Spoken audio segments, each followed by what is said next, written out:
I think if he was running for mayor again, he'd have a few votes here tonight. Bob Parker, come on up, Bob.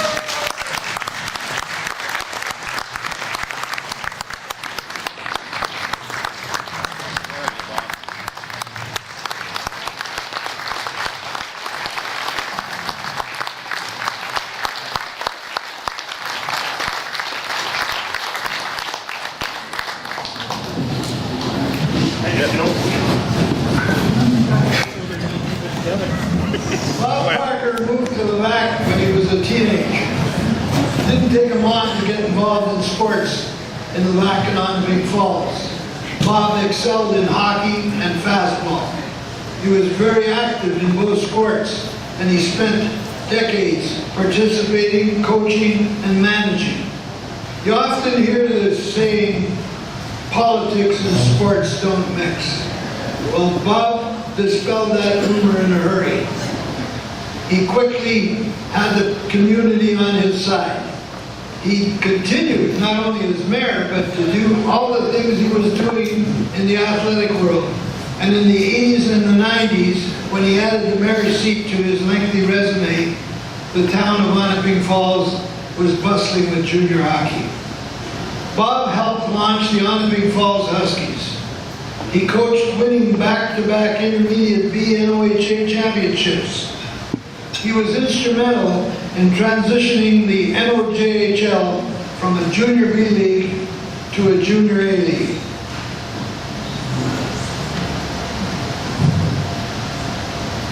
My fingers are stuck here, but I think Dougie put his chicken on here. Bob coached local Adams players along the way. We are very proud to know that he coached and recommended Dave Taylor to go to my alma mater on a hockey scholarship. And as you know, Dave Taylor, not only successful, but he's in the Hockey Hall of Fame. You can see Bob's popularity from the many Levack Onaping Falls people here tonight. They're in attendance because they want to support Bob. Yes, politics and sport can survive and can work together and can mix if you're a person like Bob Parker. Ladies and gentlemen, I call Jack McClellan to come up and present the Hockey Sports Hall of Fame induction to Bob Parker.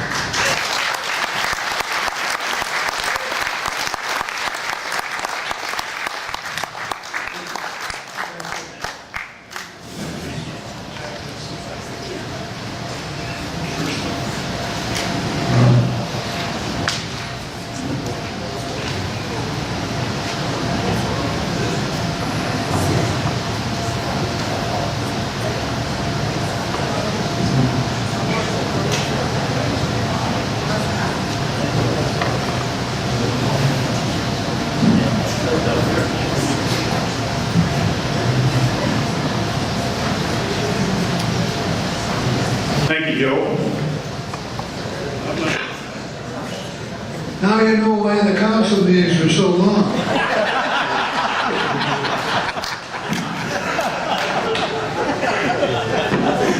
Thank you, ladies and gentlemen. Good evening. I would like to first congratulate all the inductees into the Greater Sudbury Sports Hall of Fame. And myself, I'm very honored to be here. I came from a small community called White Rock in the Annapolis Valley, just a stone's throw from Wolfville, Nova Scotia. I never played organized sports as a kid. I played softball on a men's team when I was 15 years old. One time, the goalie from White Rock was sick or something, and I said, I'll go in nets. I had a pair of tube skates, black diamond first baseman's mitt, a glove for my stick hand, Dad's jock strap, it was too small, so I cut it in the back and laced it up in the back, so I could make it bigger. No mask, pair of hockey pants with bamboo slats in the front, away I go. I stayed in net for most of the season. Acadia's non-varsity team beat us out in the Woeful Suburban League. Next year, I was a regular goalie, and we beat the Acadia varsity team, non-varsity team, for the championship. And a person who played on that team is the late Dottie McLean, who owns McLean Engineering. He played on that team. So anyway, I stayed in Nets for the season there. And Fred Kelly, the coach of the Acadia Axemen team, varsity team, wanted me to go to Acadia. He talked to my dad about it. I didn't want to go to school. I came to Sudbury and worked at the copper refinery.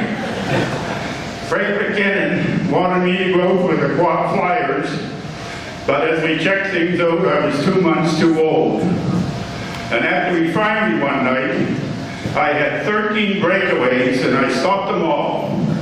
That was it. They're all having fun out there at my expense. So I started playing out with goaltending. In the spring, let's try the Nickel Belt Baseball League. I went to Coppercliff Redmond as a pitcher. Dina Moroso, who was the catcher, told me, "Lefty, you got no problem making this team." I stayed there until time for uniforms. Bruce McQuarrie, who was the pitcher manager, said, "Oh, didn't no one tell you? I can't use you." So off I go to Coniston. Pitched well, hit the ball with authority in practice. Keith Boyd, pitcher manager, same advice. We got more coming back soon. When I came back to the strike in '58, I started with my good friend Jim Blanchard, stayed with his family in Lively. He contacted Joe Stelmack of the Great Indians. We called him Chicago Joe. I threw balls to Mr. Stelmack on 3 different occasions. He was going to bring Eugene Sonata, they called him Bardall, and myself for a tryout with the Toronto Maple Leafs in the International Baseball League in September. In September, Joe's wife got sick, so we didn't go. The next summer, Nickel Belt Baseball League folded. Well, then I met MJ Blimke. We were roommates. MJ played for the Sudbury Hard Rocks at that time, and he played for the Huskies in Levac. And later on in life, he also played for the Flying Fathers for years. So I went to Levac with him. I loved it. Lots of sports, hunting, fishing. I even trapped when I was a kid. Eventually, the senior Huskies sort of became extinct, and now we had a good shift league. I formed the Huskies along with the late Pat Trombley. We had 4 core players from the senior Huskies: Ray Parker, Doug Pronto, Ron Corelli, and Pat Trombley. The rest were guys from the mine, and I had 3 brothers from Cartier on that team. We played exhibition games throughout the whole north. I even took a team to Marquette to play the Marquette Iron Rangers in the United States Senior Hockey League. And I coached and managed the Intermediate B Huskies to 2 championships, beating the Sioux Canadians both times. That same year, I also coached the Levac Bannons to a Sudbury District championship over Espanola. In my time, I coached kids baseball, minor hockey, 3 years of a women's softball team, 20+ years Levac fastball. 1 year I even won a batting championship. I was also an NOHA referee for years, and we also had a hockey school out in Levac as well for the Huskies. In 1970, Junior B hockey was started in the Sudbury Arena. The Levac Miners were born. I folded the Huskies to make way for junior hockey. After 2 years, they asked me to coach. Actually, I guess to take over the team in 72, 73. We became part of the regional municipality of Sudbury in '73, and our new town was called Onaping Falls. I changed the Levac Miners to the Onaping Falls Huskies, a proud hockey club. First sports team to do so. All Levac Husky teams are Huskies now. We had great years, winning NOHA championships quite often.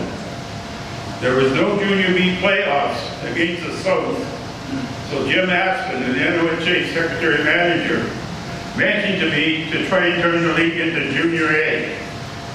I talked to two teams, Nickel Center and Capefield. They agreed, so I brought it to a league meeting, and the NOHA Junior A League was born again.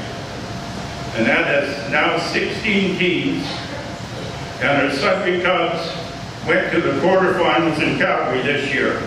Let's go Cubs. I even had a team doctor for a couple of years, Dr. Andrew Pike. He went on to attend the Olympics as well. Listen to this, there were 9 guys who played Junior B hockey in the 70s who went on to play in the NHL. And our just little 6-league team here in the Sudbury area. Dale McCord, Mike Foligno, who was here tonight. Actually, Mike was 15 when he played in that league. Dave Taylor, Al Secord, Johnny Flesh, Randy Carlisle, Ron Dugay, Brian Savage, and Steve Sullivan from Timmins. And we have our own NHLers from Levac, Frank St. Mercier, Dave Taylor, Dave Hannon, and Troy Millett, who are all NHLers from Levac. And Troy is here as well tonight.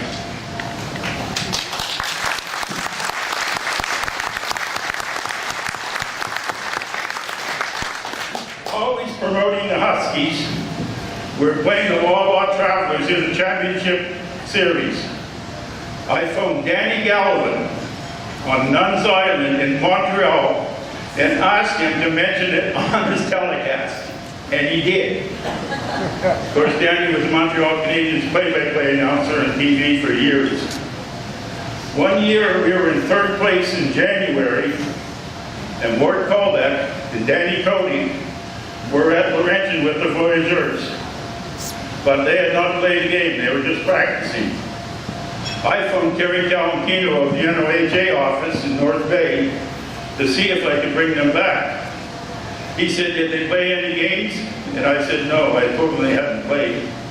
Then you can sign them and play them. I asked him to put that in writing, and he said it wouldn't be necessary.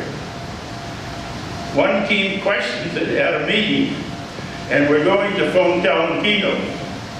One other said, if Bob Parker said Talentino okayed it, I wouldn't phone him if I were you.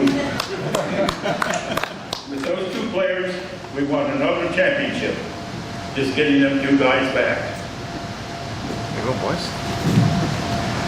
I went on town council in 1978, but stayed as manager to 1980. And then turned the team over to Mr. Jerry Derwin and Mr. Alfredo. In 1982, we were on strike. This is 2 years after. We were on strike at Ingo, and I got a call from Mr. Gordy we met of the LA Lake Vikings. Gordy and I were good friends for years. He had a job for me and wanted me to go to Elliott Lake to coach the Vikings. I said, Gordy, thank you very much. I'm honored for the compliment. I bleed Husky blue and could not bring the Vikings into Levac against my former team. He agreed. He thanked me. Listen to this. You think Levac does not have a sports town? We have somebody on every major cup in Canada, except the Man Cup for soccer. We've got Dave Taylor and Dave Hannon for the Stanley Cup. We've got Joe Capot, a couple with Cornwall for the Memorial Cup. The Allen Cup, the late David Matt, he had 3 Allen Cups, and Tony Chumo. And the Hardy Cup, which is intermediate A across Canada, again David Mack. The Centennial Cup, Kevin Moore. The Grey Cup, Jim Piaskowski, the Ottawa Rough Riders. And the Little Grey Cup, Alan Novoselsky, who played for the Ottawa Sooners in the Football Across Canada program. And Alan's here tonight, and he's also assistant coach of the Sudbury Spartans. And with that, that pretty well wraps it up for me. But I got to challenge Joe on a joke. There was these three steeplejackers. They were building a big tower. They were getting up pretty high. They bring the lunch with them. At quitting time, they were coming down. There was Jim, Jack, and Joe. And when they got to the bottom, Joe was ahead. And he missed the rung and he fell to his death. So Jim and Jack said, "Oh my God, we gotta go tell his widow." Jim says, "I'm not very good at that." Jack says, "I'm not either, but I will go." So anyway, he said, "You stay here with the body." So away goes Jack, see the widow. He's gone about an hour and a half, comes back, carrying a case of beer. Jim says, "This is no time to be celebrating. Lordy, Lordy," he says, "here's Joe dead and you've got a case of beer."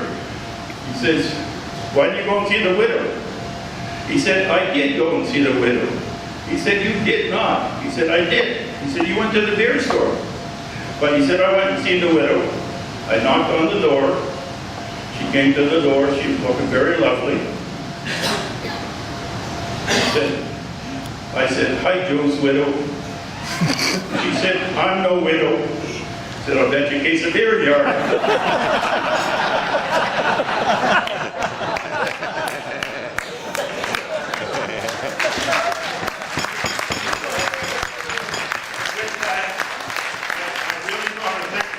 Onaping Falls for coming up here, and the people in the Sudbury area, I know lots of them. So I'm very appreciative of this, and I'm very thankful. And I also want to thank my wife Lois for what she's done for me